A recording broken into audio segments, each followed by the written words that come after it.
Beautiful. Well, first off, I want to give special thanks to Dwight and Wings of Grace Ministry. Dwight, would you mind standing up for this minute?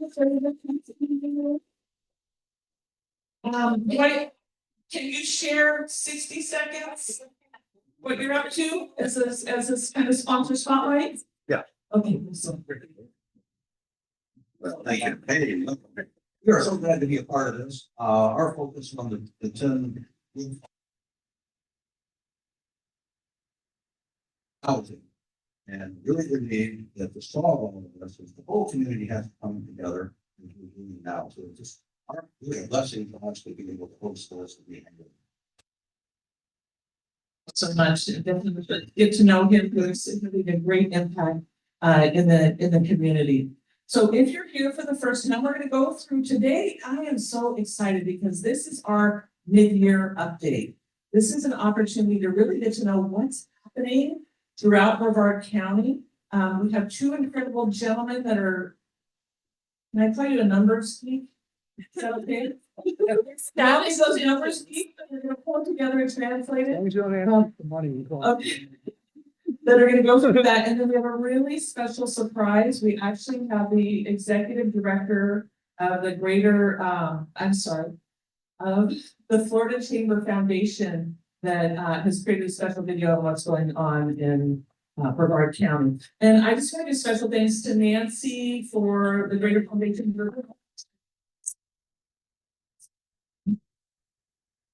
These are the 10 root causes. And so you notice how when Dwight got up, he shared his 10 root causes. This is really what we focus on. So when we're sharing in our community or we're sharing here, you want to be aware of what is the root cause that you personally are passionate about. And if there's something that your organization serves, that's a great starting point to let people know. Casting the vision for the future that as we grow, so right now, our goal is to really break down the silos. What they've done in other symbiotic cultures is when they bring people together and they have conversations about problems and solutions, that magic happens. I mean, we've had so many great stories of where people were looking for a solution, and somebody at this table through the conversation has can fill that gap. And so we come together every month to raise education, raise awareness on what is this initiative, the Brevard Prosperity Initiative, the pathway to prosperity for children and families in our area, and it's to foster those relationships. And as we grow, the model is in our community. If you're passionate about housing, you're going to be able to identify everybody in housing, right? If you're passionate about childcare, you're going to be able to identify. If you're passionate about multiple things, then these clusters start to come together by people that are connected and passionate about those particular root causes. And so right now we kind of have the blanket conversations of what are our assets, what's out here, and what are we doing? And so I am doing a celebration, and you'll see in our community, we are all about celebrations, and I'm going to ask each of you at your table to share a celebration in a moment, but we are celebrating that we completed the GAP application with Lead Brevard. I'm actually going to have the experts, Steve Birch with the Habitat for Humanity Space Coast, come up and share about it. Steve, you look, did I say it right? Space Coast Habitat for Humanity. Yeah. Last name. Rook. Rock. No, and you're supposed to say, Bill Carnegie says that the sweetest thing is our names. So it's Brooke. I gave up when I was like 5.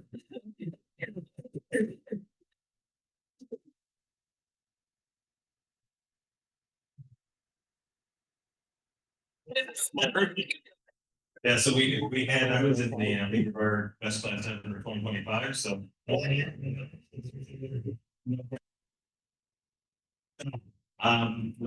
Leadership Brevard does it's a year-long immerse the community leadership development. Part of that is they do break out into groups and they do small camp project, a community acceleration project. So I had approached Nancy and the team here about trying to get the Prosperity Initiative put into that. So, and a little bit of conversation, trying to figure out what the right direction would be. And we're going to try to have them focus. So it goes through the application process to make sure that they're comfortable in capacity for who be at, we're hoping. And we're going to have that team hopefully look at how to grow this organization, both on the online heartbeat. Goal is 200. Double our attendance on a regular basis, form some strategic partnerships. Just a mapping of the access. Yeah. It's gonna be great, cool. I think it's this project's gonna be a lot of organization habitat is done volunteer centric, so and what makes us very excited. Nothing else that makes us exposed. Thank you, Steve. And thank you for bringing that to our attention. And speaking of mapping, I just wanted to highlight that we're actually just looking to partner. Again, this is what this is about, is partner with people that are already doing it. We don't need to reinvent the wheel, right? We don't need more nonprofits. No offense if you just started one. We need to find nonprofits that are doing what we want, how to be aligned with them. So I wanted to highlight Julie. And Julie, do you mind just sharing the mapping event that's coming up? Because you guys are, sorry, I put you on the spotlight. But they're already starting some of the mapping. We've already started some of the mapping and they've really taken the lead in the county. So when we talk about the CAP and the celebration, we're looking at how do we support this for the county. Do you mind coming here? Because we have a Zoom that people can see and then we'll get started. Hi, Bernie Betts. Well, good morning, everyone. So I'm with Love Inc., which is Love in the Name of Christ, and we're working with Melbourne, the city of Melbourne, to do the asset map, following in the footsteps of Family Promise and the Brevard Homeless Coalition, along with Parish and the Sorry, but we are so. What we're trying to do is we're trying to get every resource available in Brevard County. So Jan's going to be working with the Palm Bay area, and we're working with Melbourne. Tara's working with Cocoa, and Lara is working with the North area. So I mean, all of that will have Brevard covered. Everyone has a tag for these assets that we're using.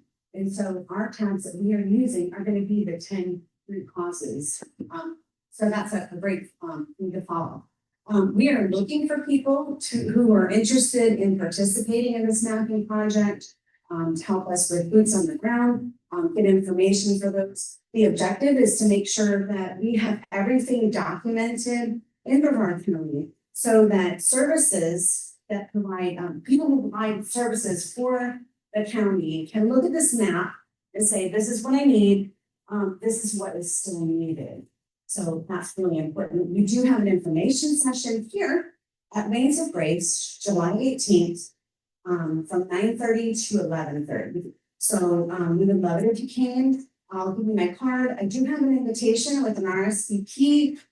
There's a little bit of issues with the Google form today. So I will get that fixed. But if you're interested in being part of that, it's a great thing. A great way to get connected with others in the community as well. Thank you, Julie Dimmick. Love you. Thank you. And what I told that in our community. So one of the things, Julie, I don't know if you've heard this, but Tony, this is what's so great about these conversations, because until we know what's going on in different areas, how do we connect, right? And that's really what we're working on. Tony brought up this great idea of 211. And so we went right into 211 and we're like, oh my gosh, here's so much of the assets right here. And so that's the power of the collective and us being able to come together.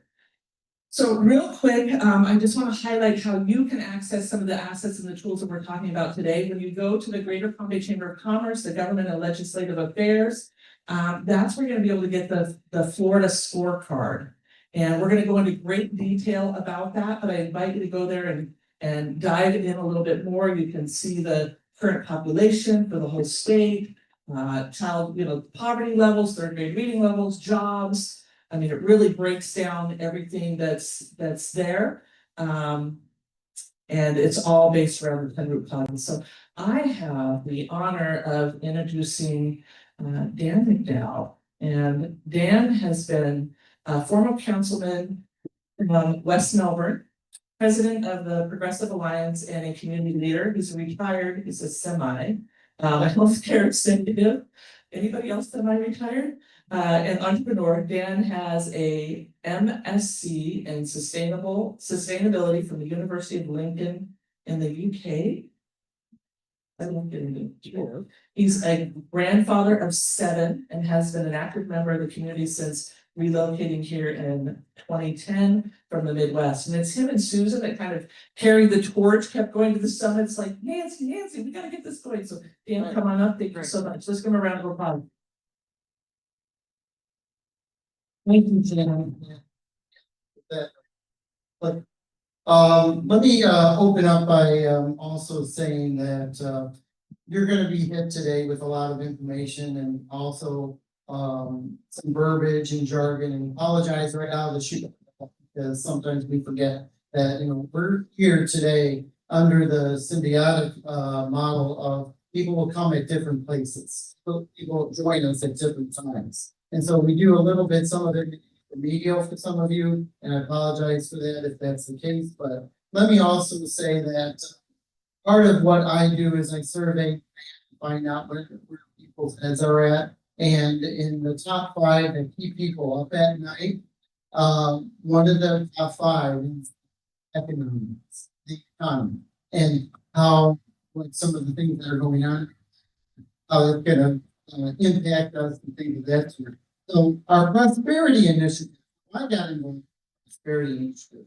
As we mentioned, my good friend Susan Conley and I were part of the ambassadors for the Children's Home Society, which is an organization that partnered with the community and the businesses to help focus on community schools that will teach them how to improve their reading levels, grade 3 if they didn't meet the standards. And there was history, there was research that proved that would be a role into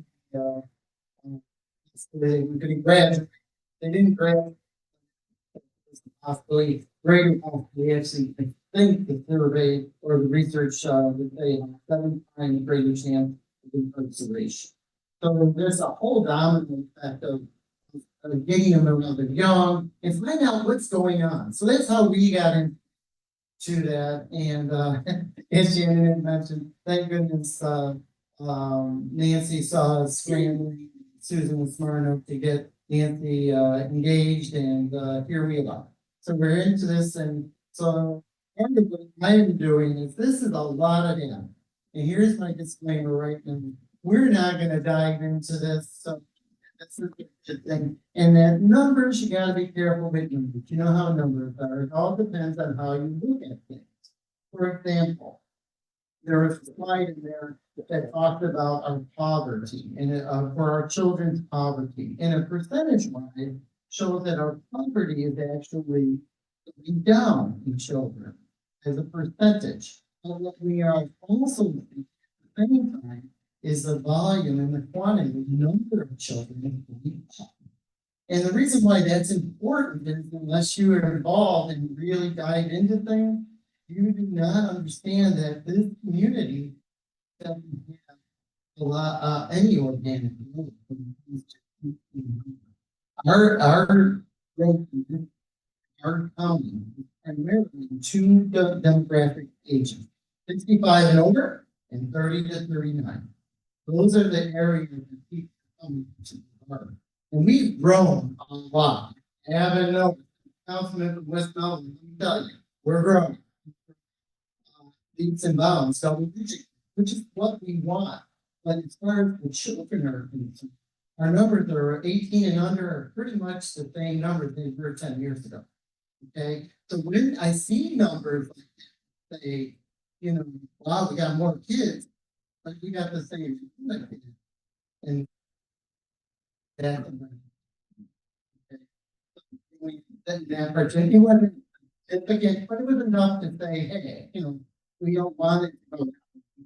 Now, when you look at beauty of benchmarking and looking at things, it doesn't always work out the way you want it to. That's why you shift gears. All right, so with this information, what I was trying to do was get more, focused on, that is definitely the areas that are concerned. And this is poverty and aggregate based on zip code. The initial thinking, uh, we are doing that, in some instances, but this particular demonstration or presentation is about zip codes. And there's 27 zip codes. And in the 27 zip codes, and for those folks that are actually doing the mapping out there, know exactly what I'm talking about because this is, but you can see that actually we have, if you look at, here's another example of Merritt Island. Look at that green. That means an aggregate. Guess I should define the yellow, the red, and the green. The yellow, the green means life's good. You're living above the paycheck to paycheck. You're doing okay. You got the cars and the house and money in the bank. The 401's going. Everything's wonderful and life's good. The yellow means, and this number has grown over the years. Actually, before even prior to COVID, it's been growing. And that number for yellow is paycheck to paycheck. Okay, so we'll just make it simple.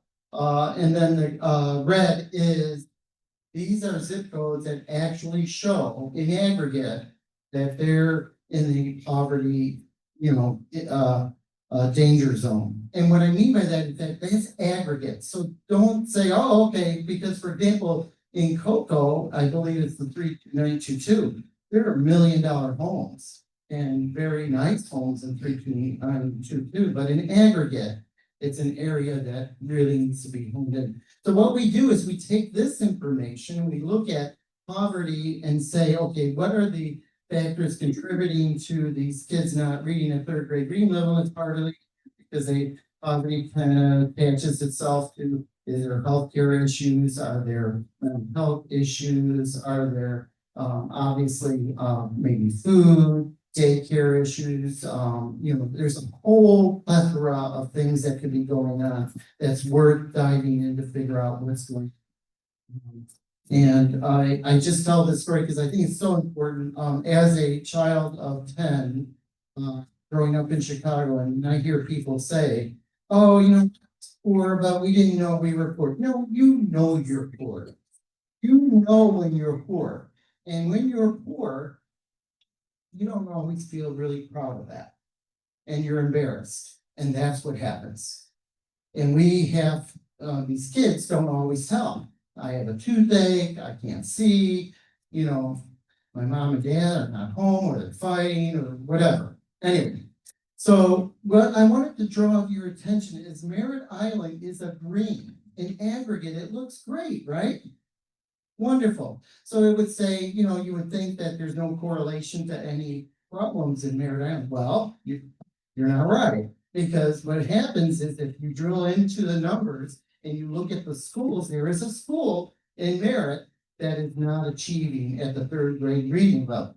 Okay, so we can look at things in aggregate, and I think it's important to do that, but we also, my disclaimer to you is that this is just starting points, and you need to really dive in and spend the time and energy, and that is part of what is our problem. When we look at these things, they become overwhelming. They become huge to deal with.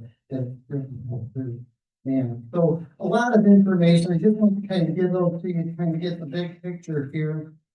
This is important because this is a map that I'm going to have another disclaimer. And so if it doesn't, it's not real pretty, but I wanted to have visual impact. So come on, okay, you're on beach side with the green going on. And that means life is good. On the beach side there, it seems like everyone's doing fairly well. Doesn't mean that they're all doing well, but in aggregate. Yellow means, expect the data. Life is okay. Being from West Melbourne, of course, I've heard so many times in my own neighborhood, we don't have that problem here. Well, I know for a fact that we have people living in poverty in West Melbourne. inches of that, we address it. But you can get, I just want that visual, does this kind of give you a sense of what's going on? It tells me that, I'll give you a visual here. That's about half of the county is paycheck to paycheck or at poverty level. That was 30% prior to COVID. That was 30%. Now it's half. So we are trending in an area that says we need to be aware of that the economy is really important for a lot of folks. A lot of folks are okay. You know, I am economy proof. I was inflation proof for years as a healthcare executive. You know, and it didn't, it didn't, whatever, okay, this went up a little bit. Now it matters. Every nickel for some of the families in this town make a big difference. And then this is, again, a lot of information coming at you, but I wanted to kind of show you that there's two things, and we have Palm Bay. We focus a lot of attention on Palm Bay, but this is actually a snapshot of the 6 that besides Palm Bay. I think there's 4 here that are Palm Bay zip codes, and then 2 that are not. 32901. 32901. 32901 is the And first 32922. That's the Melbourne. But I wanted to draw that because those are ones that were in red. And so it was important that I just kind of pull those out so you could see there's a direct correlation between the red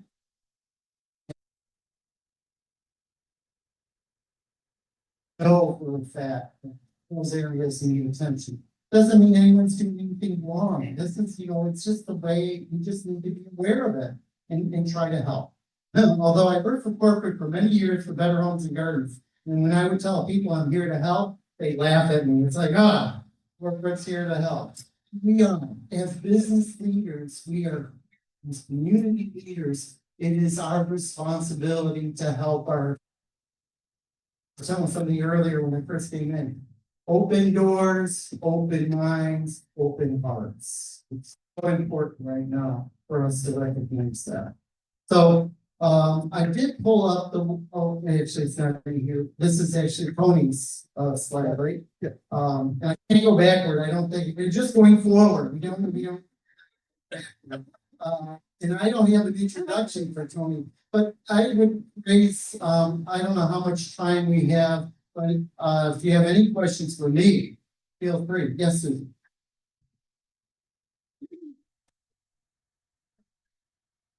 It takes for you to put these numbers together. And I just want to comment that there was an article in our paper that our schools are A-.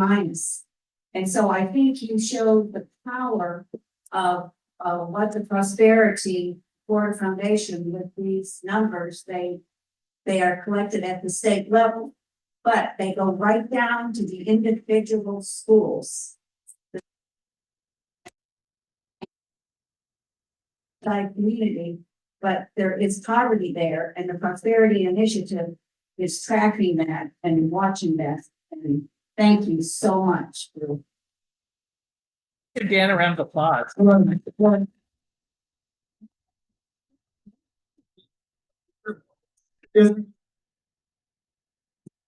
Getting started. Just warming up. Part of this is to. That's part of what we are doing with the leadership of Shannon and others. Again, any questions of me?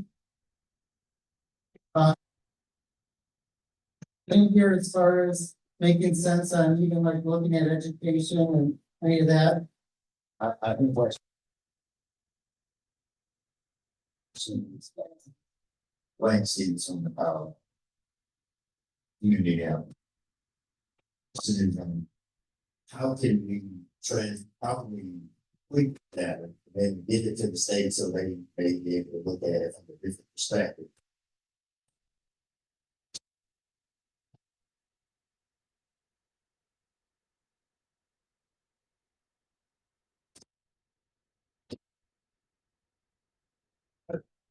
Right there. Great segue. I appreciate it. It's not.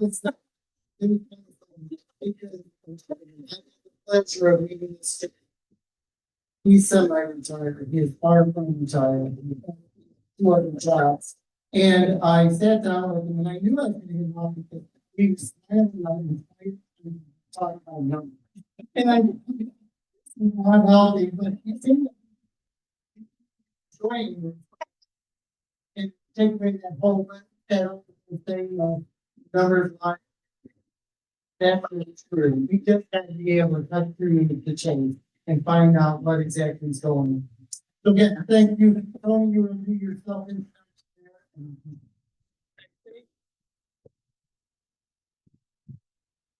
Good morning, everybody. I'm a retired aerospace worker.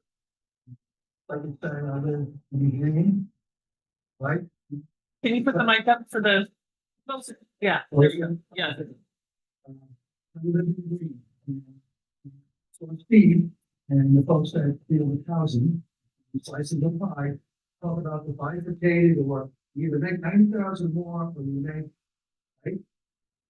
So which bucket are you going to diversify? This county, right? You're making money or you're not making money, right? So this is not a math tutorial. I just want to explain to you when you do go home, you want to look at Florida data, how to use it, and to answer your questions, sir, hopefully some of this information. And we'll make corrections because of a couple others I need. Right? Hopefully, if you have any questions after what I tell you. I'm only going to focus on Palm Bay, only costs a chamber. It's not any deference to any other zip code. Most of you know outside of the 4 zip codes, 05, 07, 08, 09, 29, and Palm Bay. Correction, there are only 27 zip codes. So three, okay? When you go to the Florida Gap map, and you can't do it here, but when you get home, you're gonna read the 3rd grade reading table. I'm going to show you that because that's the period for everything. Because I was told and I learned that if you're not reading at grade level, you're never learning along the way. Okay, you're always playing catch up. And don't know what the cause is it not adequate screening in UPK kindergarten? We're not the educators, the school district, and the trust for them to attach to the dollars. Okay. And there's 58 opportunity metrics. Right? What I did was we're bridging ourselves from last January. We added 2 more, if you will, metrics. And I think Dan characterized it as folks that live in paycheck to paycheck. That would be Alice. Don't have a lot of money in the bank. They have income constrained, meaning, can't do better, maybe. And, but they're unemployed. Okay, called Alice, that's the acronym. For those that are interested, where does the state, the Florida Chamber get their data from? I did ask, right? And maybe you can provide, like you said, corrective things. Okay, and then I also asked, and everyone else asked, hey, what do some of these metrics mean? 2 examples. If you see the word housing burden, when you go to the gap map, it means that's what it says there. People are spending more than 30%, or 1/3 of their gross income. It's just the percent of people in that zip code that are working in the construction industry. Right? I do challenge you though, to go through these. If you see errors in our ways, errors in their ways, let us know. No harm. We don't have any feelings. That map gets their data. And by the way, all this information is going to be available to you afterwards. Take pictures, we can write down the other. All right, my button, yes. Right? So when we do go into the gap map, so there's 58 metrics. So what I did was I just took a snapshot. After you get through the reading, and we'll show you the reading in a second, but here's all the data elements or metrics that you can click on. You can sort by county. So there's 67 counties, it's by default all. You go in there, you unclick all, and then you click the bar. Under zip codes, we'll get all 27. Click all, and then for me, I just clicked on entry 905, 780. Right? That's the first 25. You scroll down the slide bar on the right, we'll get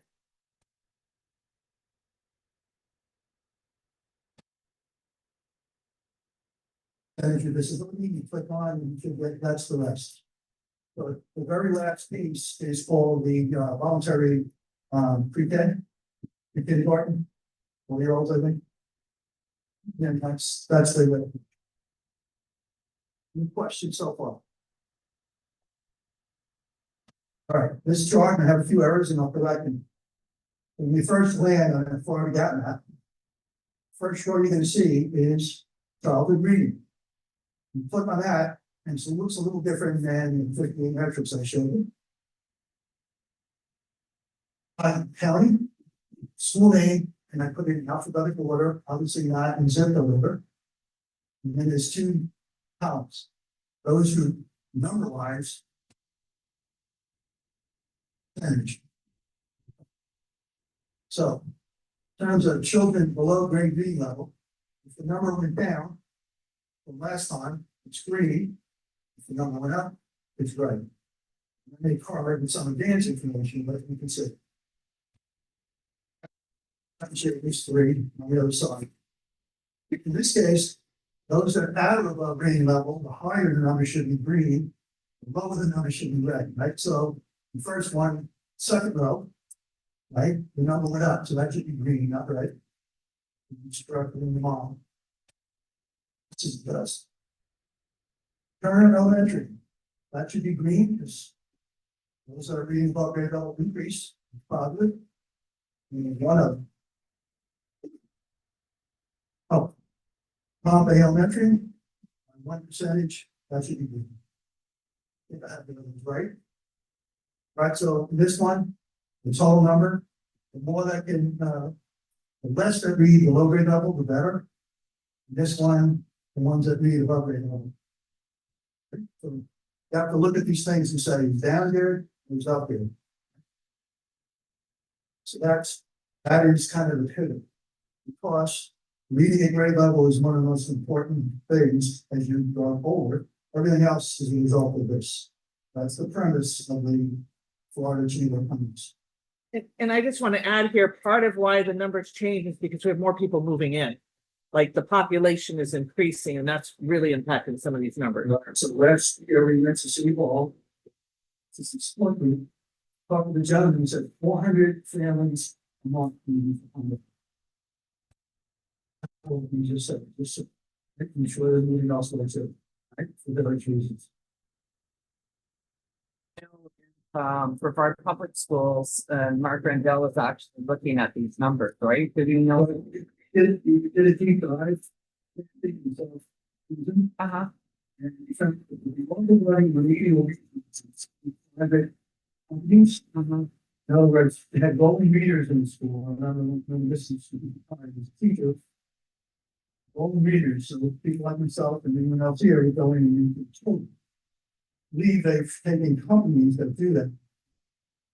Yes, I believe they want, however, the numbers defy, right? You would think with remedial help that we can. And I do know that they're looking at it because they're providing it like to the Florida Chamber. So one of the things that that Katie was just saying is that they just did the year end, right? So everybody took the test and that's where we've gotten the new numbers from. And we just ended the year and now all these have been updated. Yeah.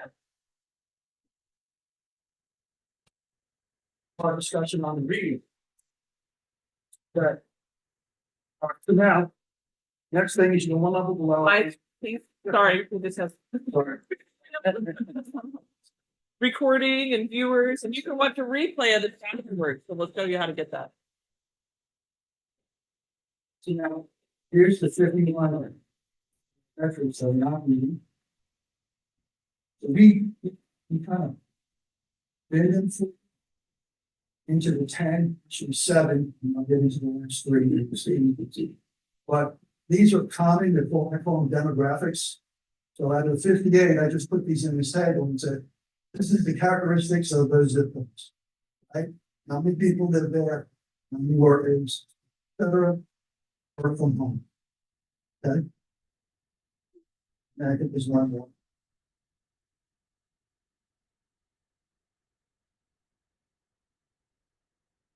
Some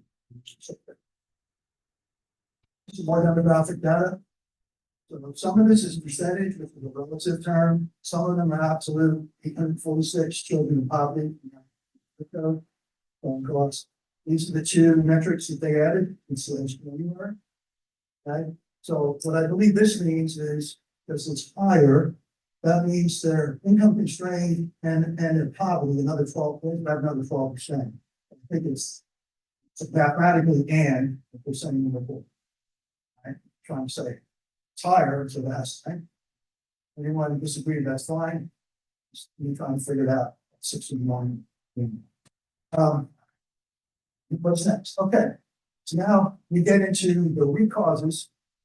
There's only 7 to get mapped quantitatively in numbers, and then there's 3 that are qualitative, and we talk about those 2.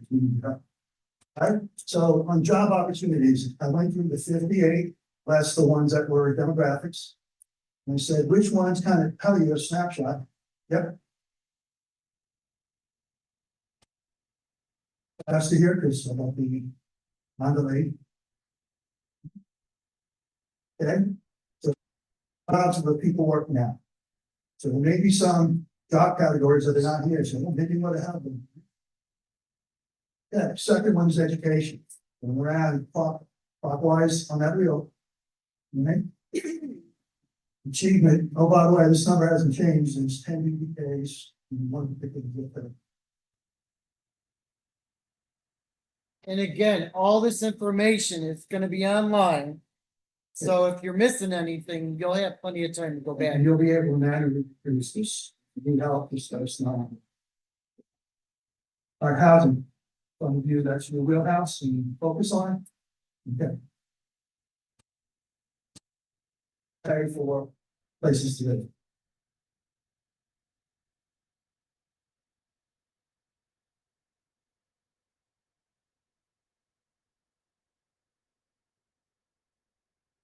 The same, right? So there's a gap there, so you might revise information. And it's something schedule based in part. We use health. For the number of metrics, health. Are good, bad, other, right? This is the numbers flat out. Food security, right? So SNAP is Supplemental Nutrition Assistance Program. So there's percentage of recipients of the total. 6% by the 15.5 times 55.6. Right? It's the absolute value of 8.6% of SNAP recipients are on the way to. Yeah, child and family care. Some of these I repeated in childhood poverty.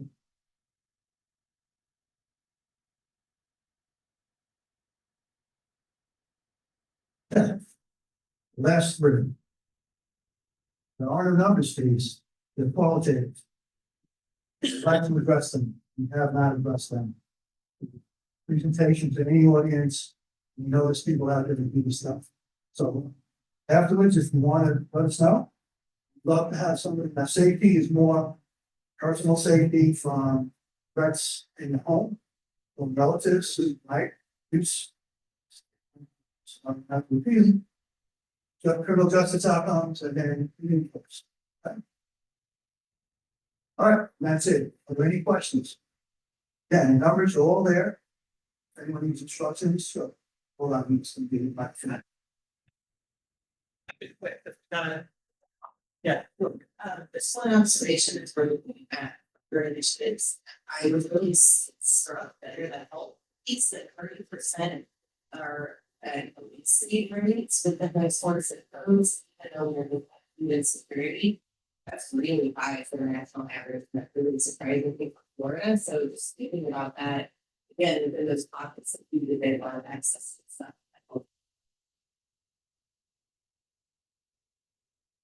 So much.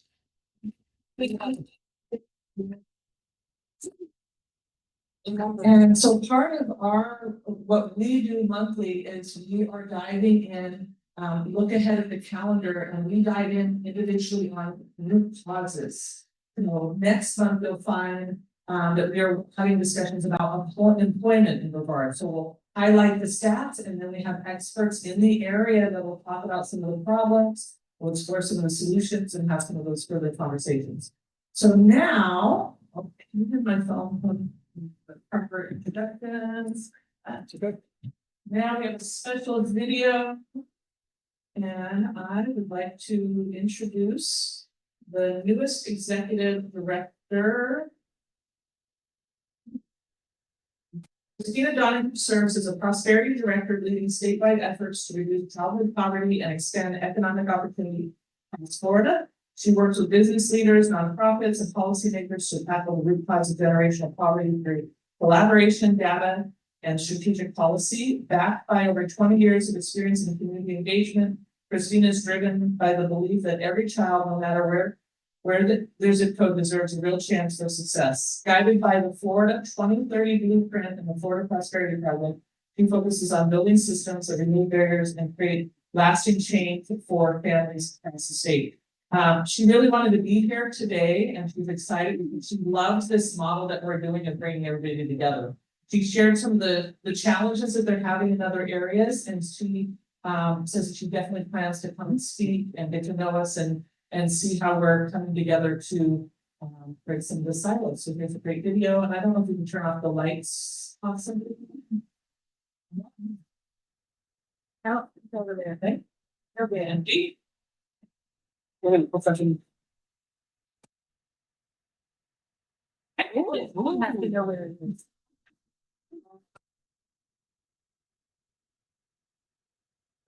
Like, no, it's not going to be the sound. Oh. Sorry, we're gonna need lights. I cannot remember lights.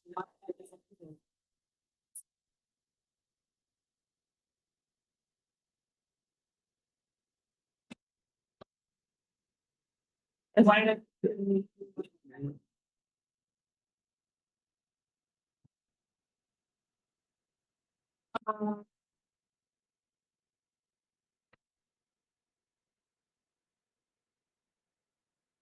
Real quick at your table, if you don't mind sharing a celebration, everybody take a moment just to share a celebration that's happening and what you're doing.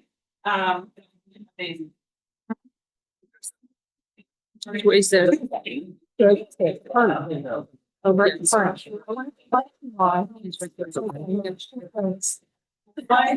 really want you to. And you. I'm gonna only run in place. I'm working on the financial side of it. I became an agent for the United Financial Freedom, and they have plans to pay off all debt extremely quickly by targeting interest. They've been in business for 20 years. They paid off almost $3 billion across the country, and they have over $10 billion in the minute. This company that my friend personally owns 18 years ago. We had 20-year mortgage, all the credit cards paid off for 14 years. And since then, the company has put in a lot of money, so the algorithm with this and savings. And my goal right now is it's still a lot to go on town. Just like Brevard County debt rate. Seriously. Because when you start bringing in nonprofits with the donors, if they can have a debt, they're going to use more money. Because if they have debt, that's and then the volunteering will go up also, because they don't need their second and third house. And they're more than put your cars in your boats. The average will pay off their home in 5 to 7 years. But your parking, is that what they posted it? Okay. Okay, it's a confirmed place at 7 p.m. At Tuesday. I'm sorry, I thought everybody knew. It's the white foster. She already put in the foster. Never make a surprise. Years ago, it's calling the acceleration. Yeah, at least back in America, they did it for the pay it off sooner. It sounds like the analyze, you said, second in savings account. So maybe you should be spending, Well, don't, it's all team. It is not a consolidation, but it is a money management program. get out of the hole. Yep, I'll get the address. Good.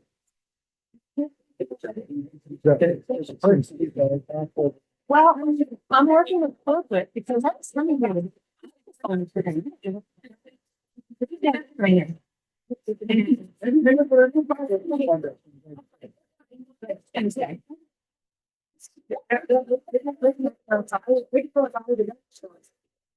go back and watch it.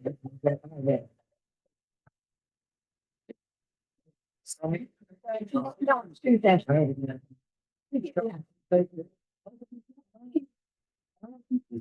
I would say. I said, I said, no. This is not the right, this is not the right thing.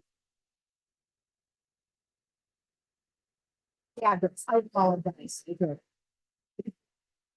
That's cheap, that's okay.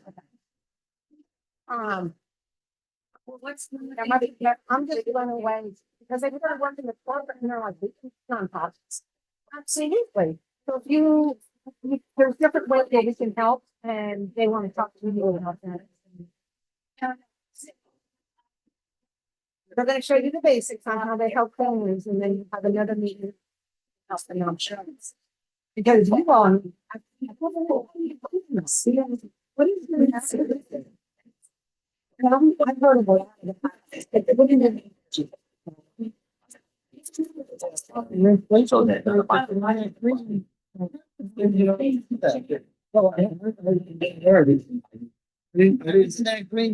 I didn't start out.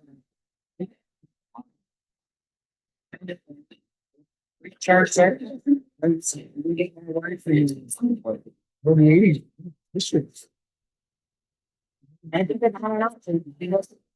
It's amazing. It's Nevada. Worry about. Yeah, that's very. I don't know what it sounds. It shouldn't be co-factory. It needs to be a 45 to be slow. About it. Deborah partnered up with us. They both were like, also we were like, this is the next step. Because when you put the financial part of the behind your community, it's for. Yeah. Exactly. I can't see numbers of mind on. Thank you. Oh, it's transport money. Yeah. And it's all this concern there. And it was 37.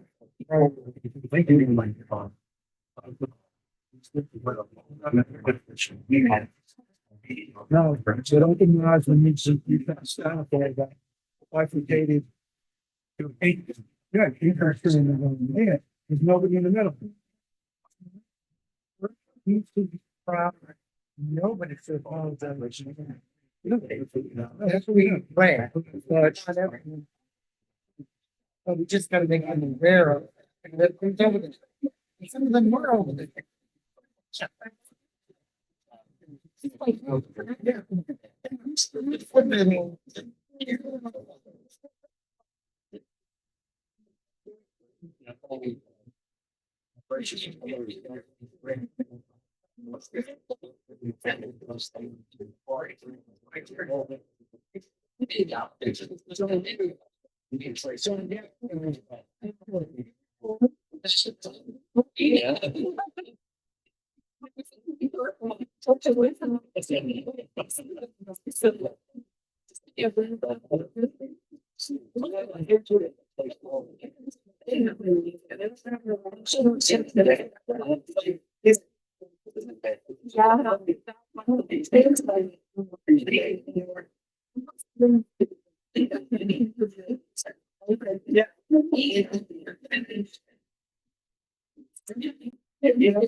Catalyst to get it to her equal attention. So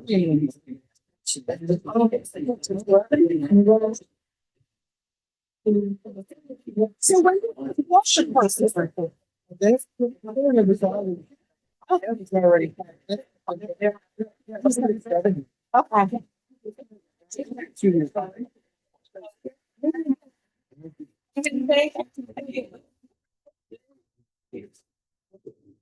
I'll feed it to you right after.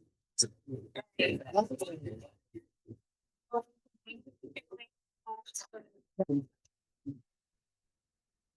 here we go. Well, my name is Christina Delacroix, Director of Prosperity for the Florida Chamber Foundation. For over 100 years, the Florida Chamber has been representing businesses across the state, focusing on advocacy, workforce development, and creating a competitive business environment with the mission to unite business leaders to advance Florida's economy. During this time, the Florida Chamber has led efforts to strengthen Florida's agricultural industry, embrace and protect Florida's military and defense industry, foster Florida's unique quality of life, advance innovation during the space age, promote education as a key to unlocking a stronger economy, and strengthen Florida's infrastructure. Now, while agriculture, tourism, and construction continue to serve as the foundation of Florida's economy, our increasingly global economy is setting the stage for a diversified economy through life sciences and biotech, energy, international trade, advanced manufacturing, and space technologies. In addition, the Chamber works to advance policy initiatives in areas like healthcare, education, and infrastructure. The Chamber also advocates for free enterprise, job creation, and a business-friendly climate to ensure businesses are heard by policymakers. Florida is now the third most populous state, and by 2030, 26 million Floridians will call Florida home. Over 1 million new jobs will need to be created to accommodate expected population growth. And to prepare this continued growth and ensure Florida remains successful, the Florida Chamber Foundation created the 2030 Blueprint. The Florida Chamber Foundation is the business-led solutions development research organization working in partnership with state business leaders to secure Florida's future. By collaborating with our partners across the state, this blueprint serves as a guide to propel Florida to the 10th global economy that attracts and retains talent at all ages and provides a path to prosperity for every community. Organized around 6 pillars, this strategic plan is designed to help move the needle on securing Florida's future so that we stay locally competitive, have high-paying jobs, and have vibrant and resilient communities. The foundation takes pride in producing and partnering on a number of important studies, providing an intellectual framework for state policy. As we work to grow Florida from the 16th to the 10th largest economy in the world by 2030, we've identified 39 goals to create economic opportunity and growth in every zip code to help us become the state we want to be. Working with experts, our partners such as civic, business, and research leaders, we are focused on transformative goals like ensuring all third graders read at grade level and cutting childhood poverty in half. With the belief that no child zip code should dictate their future, business and community leaders recognize that no one entity could change negative outcomes of poverty. With that realization, the Florida Chamber Foundation created the Florida Prosperity Project. The Florida Prosperity Project has created the Florida model, identifying the 10 root causes of poverty and their unique impact on each one of Florida's 983 zip codes. The key to our success for Florida's business leaders to leverage best practices and collectively impact their communities. While there are close to 715,000 children living in the state, there is some positive news I'd like to share. We are seeing childhood poverty rates decline. The poverty rate in Florida is 16% for children. That's a decline of 6.4 percentage points since 2016, which was 23.3%. But of course, we still have a lot of work to do, and I'm eager to continue to work with our partners to drive positive outcomes all the way to the zip code level.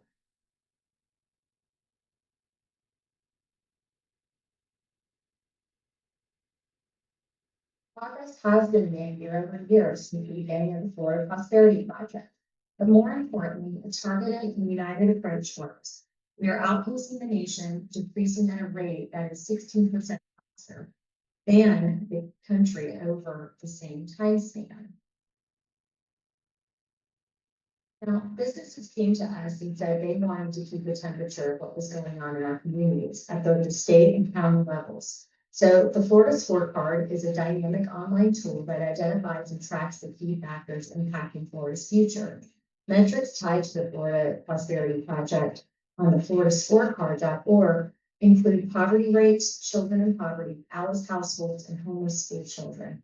Information all found under the Quality of Life tab. This information is available for every Florida county and zip code. But the business and philanthropic community realized we need to be more specific, which created a gap map. The gap map allows us to take that big negative information and narrow it down on an individual zip code. By harnessing the power of the Florida gap map, Florida's business leaders, nonprofit administrators, and policymakers will be able to tailor efforts to ensure specific resources are deployed to match the unique barriers of opportunity present in each of the 983 zip codes across Florida. As we consider the challenges facing children in Brevard County, it's important to understand not just the numbers, but where they're concentrated. So this slide really gives a great snapshot of some of the challenges in your area. On the left, the Florida Scorecard gives us a countywide snapshot. Nearly 15,000 children live in poverty. More than 2,200 aren't reading on grade level in Brevard County, and 42% of households are struggling as Alice families. That's asset limited, income constrained employee. Now look at the right side. The Florida Gap Map zooms in to show us the where. Half of those children in poverty live in just 5 zip codes. 2 of those are 32909 and 32907, which are both in Palm Bay. The same goes for schools and early learning. Half of the struggling readers are in just 21 schools. And while countywide, 35% of 3 and 4-year-olds are enrolled in school in zip code 32909, it's just 18.6%. This data helps us shift from broad strategy to targeted solutions, going from what's happening to where do we begin. Ending generational poverty can't be done from the national or state level. In fact, counties can even be too large. To end generational poverty, we must identify the hurdles blocking one's path to prosperity, understand each neighborhood's unique identity and troubles, and work with business leaders within those neighborhoods to provide solutions tailored to their communities. In addition to shining light on concentrations of childhood poverty at the zip code level, this data visualization and analysis tool helps users identify the root cause challenges Florida's children and families face that ultimately impacts Florida's workplace and economy. We can see here the differences in the zip codes right here in Brevard County. It enables the community to create better outcomes for their residents. Diving deeper to the issues each zip code faces, we notice here that 43.1% of people in 32909 zip code are considered at the poverty or Alice household level. This is where the data shapes the story of the children and families we are trying to serve. For instance, what does it look like for that child who perhaps has a single parent that is considered at poverty level? What services are they not receiving due to their circumstances?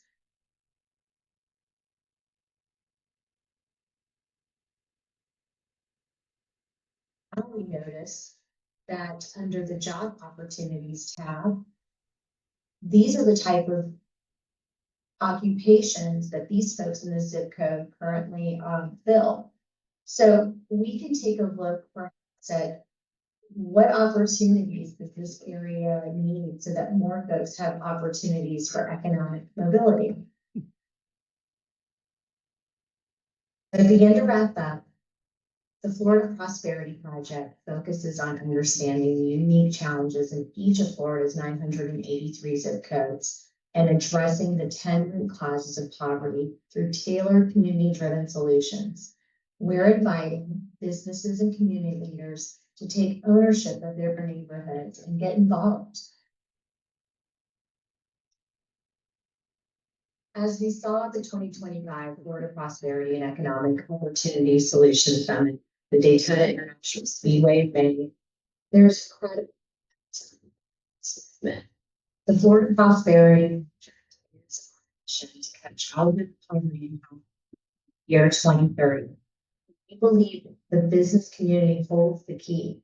Real change happens when business leaders unite by sharing best practices, investing in local solutions, and working together. We can break the cycle of poverty for thousands of Florida's children.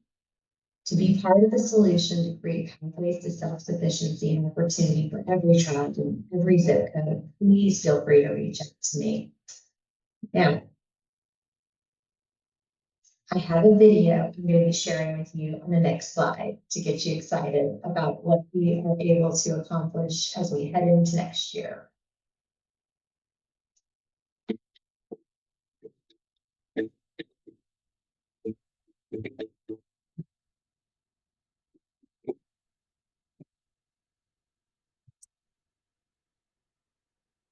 So today is to get together once a year to talk about what we're doing all year.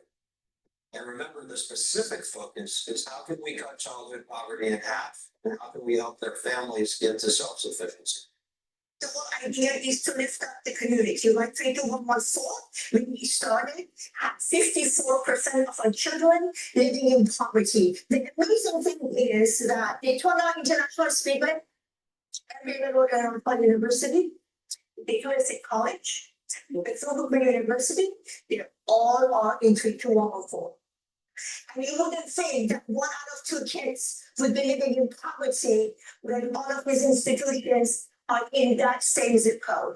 Our goal is to have a company or a nonprofit say, I will be the quarterback of my zip code. And I'll organize around the 10 root causes in my zip code. We're not looking for government to do this.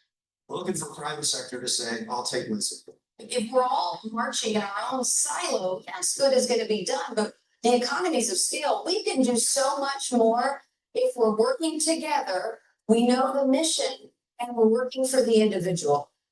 A lot of things that need to be fixed. There's a lot of kids that are going without, and we can't just be here for the events that are big and shiny, bright lights. We need to be here when the community needs help. I think that's important. We have to talk just we're grateful for the opportunity to be at the table and be involved in this conversation so that we can, again, foster these relationships for the betterment of our state. Remember the opening comments by Mark? He talked about prosperity, he talked about GDP, and then he paused and said, however. And in this room, there are folks in the public sector, private sector, faith community, nonprofits, and all of us in this room care about the however. Number one in workforce, number one in education. But when you look at the data, there's still so much work to be done. And it takes the combination of the Florida Chamber, the private sector, government, and leaders that actually say, I'm gonna do my part and I'm gonna step up and help make a difference. The fact that you're here, you're part of the Prosperity Committee and the initiative that they're doing says a lot about your heart and what your priorities are as a company and an individual. So thank you. I can't believe Mark Wilson actually trusted me. Then I said, come to Daytona, it will be great. But I think I promised him we're gonna raise the most money and we're gonna have the most people. Mark, did we accomplish that? Yes, great, great.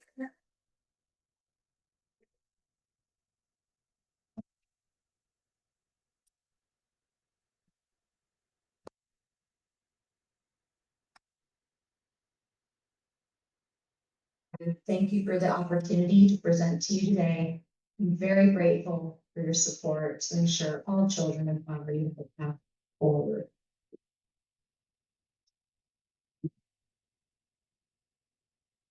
They say with knowledge is power.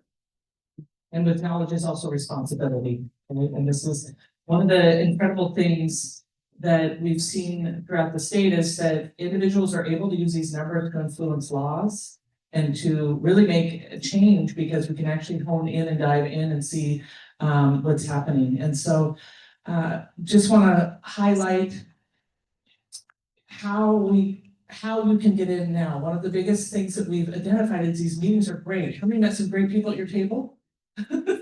How many want to dive deeper and see who else is here? So we have developed a online, can you open that?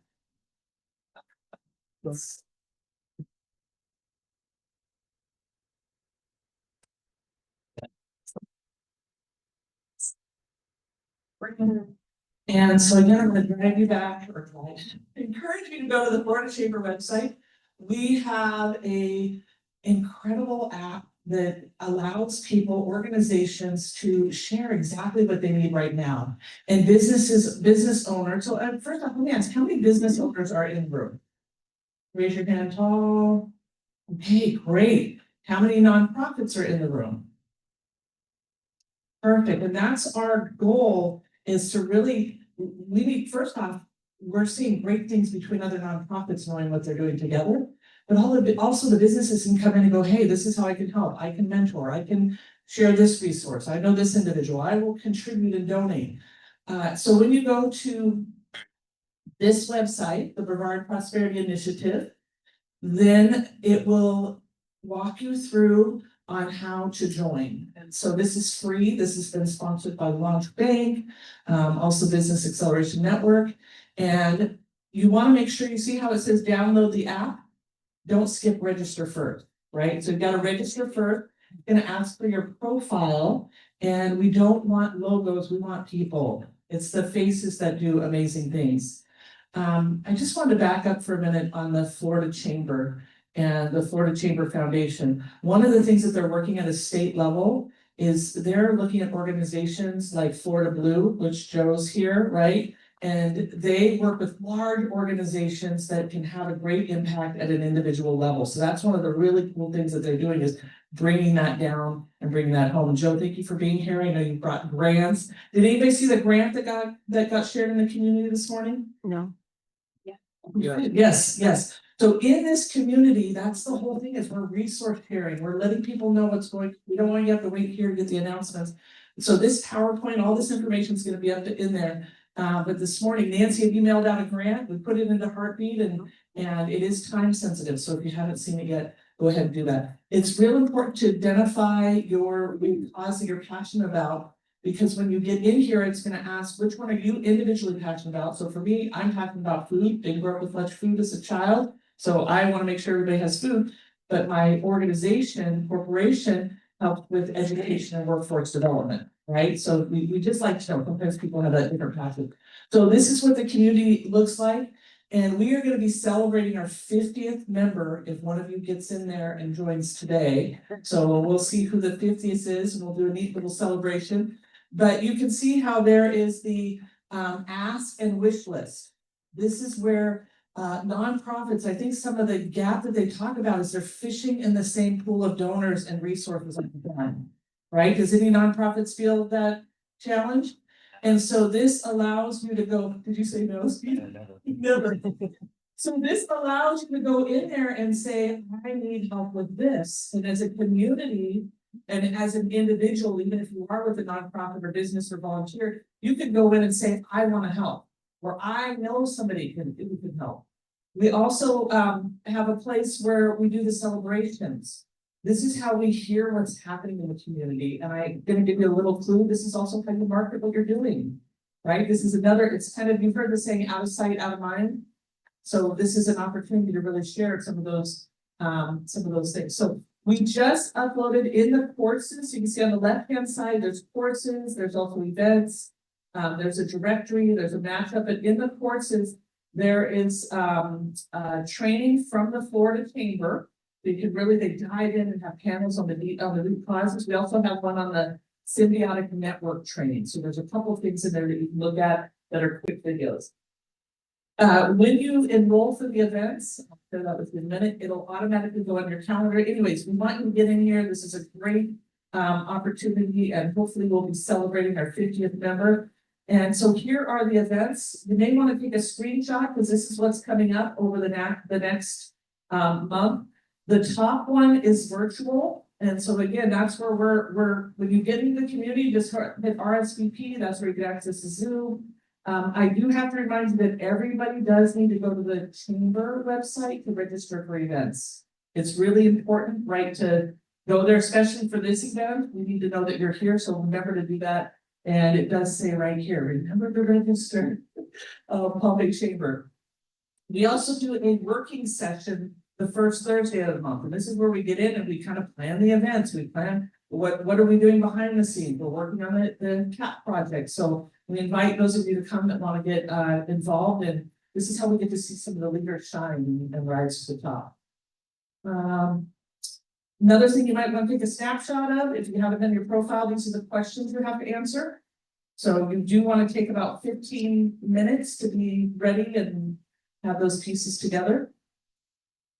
And so just for clarity, we have 2 technology tools that we use. And again, as I showed you, make sure you register first before you download the Heartbeat app, because that's going to get you into our community. You're going to select on the government, on the nonprofit, whatever item it is. But this is our Heartbeat app, and this is where you have the ask and assist. This is where the community keeps going 24/7. Okay. This is the networker app. Anybody, who goes to Scatty? How many of you go to Scatty? Okay, well, we've got a couple of Scatty people. So this is a really cool that Nancy's invested in. And this tool, when you go in and set up your profile, what it does is as we do roundtable discussions, it helps match you with new people, and it helps us do the rotations all on your phone. So if you checked in at your table, and if you didn't, I encourage you to do that. Just scan that there.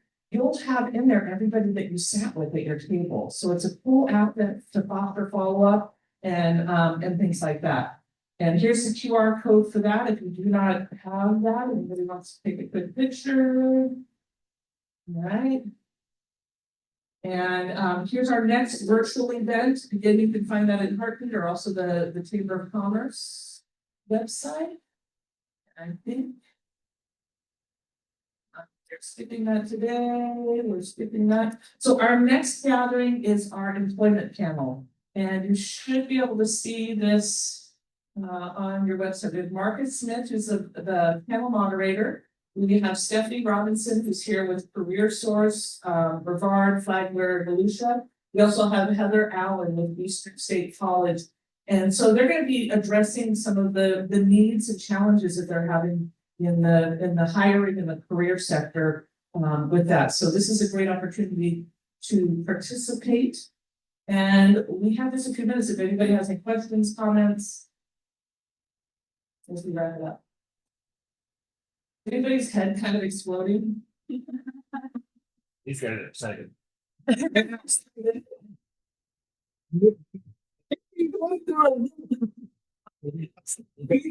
And just say something, we didn't get that video until 9 o'clock last night, right? And so they were over there in the dark and they're like, "Where's that?" I have not seen that movie, that video. We just realized we did okay. Yeah, and you don't mind just because we are filming this coming up here. And what the other really cool thing is you can invite people to join us. When you get into Heartbeat, you can watch us on Zoom. So if you ever get to a place where you just can't drive to be here, this is a hybrid event. So we have this, which you missed out on the networking piece, but you also have where you can watch it there. And also, real quick, just what's in my mind, I promise. When you go into the event space and you go to past events, you can see the recording from today. So that recording will be up there. I'm so happy to see you all and meet you all. But for me to get started, it started with enrolling in the Heartbeat. For me, I'm challenged with technology. Many of you would not be, but I encourage everyone before you leave, if you're not in the heartbeat, that's filters through. And there are many people here who will help you and take a moment to get you started. And there are many different types of leaders. Some are good at strategic planning and operations. Some are good at visionary. Some are good at loving on people, right? We all have different things that we love to do. So I invite you to look at what lights you up. What inspires you about this initiative? And either you can join us in a working session, get involved in what we're doing in the impact that we're rolling out.